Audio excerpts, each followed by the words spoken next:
ভাইরে, আপনি আমি এমন একটা দেশে জন্মগ্রহণ করেছি যে দেশটি আমাদের জাহান্নামের দিকে 4 কদম এগিয়ে নিয়ে যাবে। আপনি মানেন আর নাই মানেন, কথাটিতে তো হলেও চিরন্তন সত্য। কারণ রমজান মাস আসে আমাদের ওপর রহমত নিয়ে, আমাদের মাগফিরাতের জন্য, আমাদের নাজাতের জন্য। আর সেই মাসে আসিয়ার মতো একটি ছোট্ট মেয়ে ধর্ষিত হয়। যেই দেশে বাবার কাছে মেয়ে ধর্ষিত হয়, আপনি সেই দেশ থেকে কি আশা করেন? এখন আপনি বলতে পারেন একজন মানুষের জন্য আমি কেন সারা দেশের ওপর বদনাম টানছি?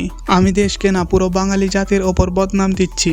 কারণ 95% মুসলমানের এই দেশে, যেখানে রমজান মাসে 48 ঘন্টায় 17টা মেয়ে ধর্ষিত হয়, সেখানে পুরো জাতিকে দোষ দেওয়া ছাড়া আর কি বা করার আছে?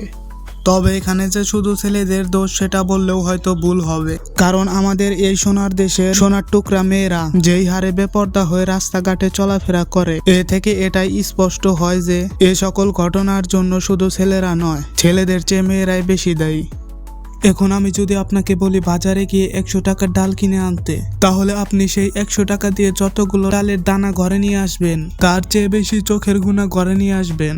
কারণ আপনি যত বড়ই বুজুর্গ হন না কেন, আপনি কি পারবেন এই সকল বেপর্দা নারীদের দিক থেকে নিজের চোখকে হেফাজত করতে?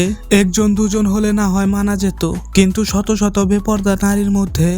তবে আপনি যাই বলেন না কেন, আমি সম্পূর্ণ দোষ দেব এই সকল বেপর্দা নারীদের। এদের কারণেই আসিয়ার মতো মেয়ে ধর্ষিত হয়। তবে এখন আবার সোনার দেশের কিছু টুটমারানি মার্কা মেয়েরা বলবে, আসিয়ার মতো ছোট্ট মেয়ে তার বোন জামাই এর কাছে কি পরে যেত, বোরকা, হিজাব নাকি নিকাব?